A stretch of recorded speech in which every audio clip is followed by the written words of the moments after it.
আসন্ন বাজেটে সামাজিক নিরাপত্তা বেষ্টনীর আওতায় আরও ৪ লাখ মানুষকে আনা হচ্ছে। এর ফলে ভাতাভোগীর সংখ্যা দাঁড়াবে প্রায় ১,১৮ লাখ।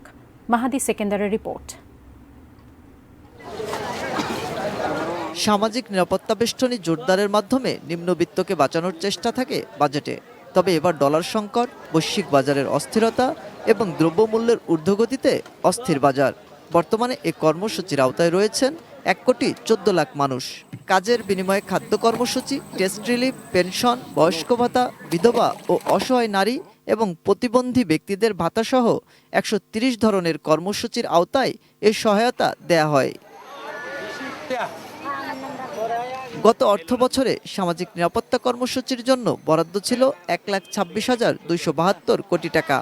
এবার ৪ লাখ উপকারভোগী বাড়ার পাশাপাশি বরাদ্দ বাড়ছে ৪,০০০ কোটি টাকা। সমাজে আয় বৈষম্য ও মূল্যস্ফীতি থাকায় উপকারভোগীর সংখ্যা ও ভাতার পরিমাণ বাড়ানোর তাগিদ বিশ্লেষকদের।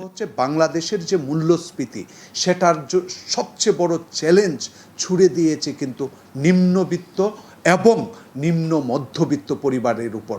সামাজিক নিরাপত্তা বেষ্টনীকে আমি মনে করি আরও শক্তিশালীকরণের জন্য সরকারকে রাজস্ব আহরণের উপর বেশি গুরুত্ব দিতে হবে। সামাজিক নিরাপত্তায় যে বৃদ্ধি সেটা যেন মূল্যস্ফীতির বৃদ্ধির চেয়ে বেশি হয়। তবে বিভিন্ন গবেষণা রিপোর্ট বলছে এ খাতে বরাদ্দ জিডিপির মাত্র ২% কিছুটা বেশি। উন্নত দেশে তা ৬ থেকে ৮%। তাছাড়া এ খাতে নানা কর্মসূচিতে ৩৩% সুবিধাভোগী নির্বাচনই সঠিকভাবে হয় না। বিশ্বব্যাংক বলছে বরং বিত্তশালীদের একটি অংশ এর সুবিধা নিচ্ছেন।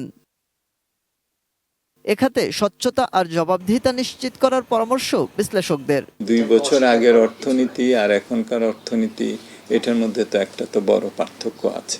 সুতরাং বাস্তবায়নের দিক থেকেও আমাদেরকে সেটাকে স্বীকার করে আমাদেরকে করতে হবে, যাতে কম আয়ের মানুষদের উপরে চাপটা কম পড়ে। সে অর্থনৈতিক ব্যবস্থাপনাতে সুশাসন, জবাবদিহিতা, স্পষ্টতা, তদারকি, নজরদারি, খবরদারি এগুলো কিন্তু আমাদের বাড়াতে হবে। এইটা কেবলমাত্র বাজেটের হাতে ছেড়ে দিলে চলবে না।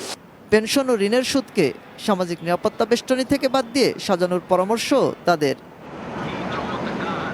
মাহাদি সেকেন্দার, এটিএন নিউজ, ঢাকা।